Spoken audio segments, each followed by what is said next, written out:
বল প্রয়োগ করে তারা মনে করেছে গোপালগঞ্জ জয় করে ফেলবে, কিন্তু এটা করার মধ্যে দিয়ে আসলে বাংলাদেশে একটা হুমকির মুখে ফেলেছে। গোপালগঞ্জের যে ঘটনাটি ঘটেছে ঠিক সেই দিনই কোটালীপাড়ায় আমাদের উপজেলা বিএনপি বিশাল বড় মিছিল করেছে।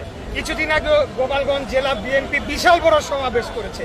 এখনো বিভিন্ন ওইখানকার গোপালগঞ্জ কলেজে এবং বিভিন্ন স্কুল কলেজে আমাদের ছাত্র দলের ছেলেরা, স্বেচ্ছাসেবক যুব দলের ছেলেরা প্রোগ্রাম প্রতিনিয়তই করে চলেছে। অতএব আমি যেটা বলতে চাচ্ছি, যে সমস্যাটা তৈরি হয়েছে সেটা একটা রাজনৈতিক সমস্যা ছিল গোপালগঞ্জে, যেখানে তারা গায়ের জোরে মিলিটারিকে সাথে নিয়ে মানে বল প্রয়োগ করে তারা মনে করেছে গোপালগঞ্জ জয় করে ফেলবে, কিন্তু এটা করার মধ্যে দিয়ে আসলে বাংলাদেশে একটা হুমকির মুখে ফেলেছে।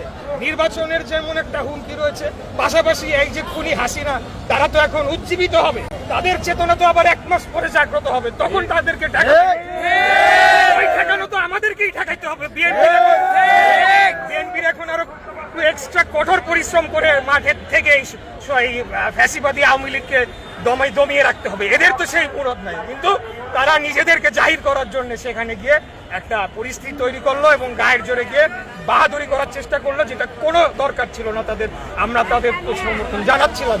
আর ওখানে গিয়ে যা তা বক্তব্য রাখছে সেই বিষয়ে তো আমরা অনেক ছাড় দিয়েছি। আমরা অনেক দিন ধরে বলেছি যে আপনারা সংযত হন এবং আপনারা রাজনৈতিক শিষ্টাচার মেনটেন করুন।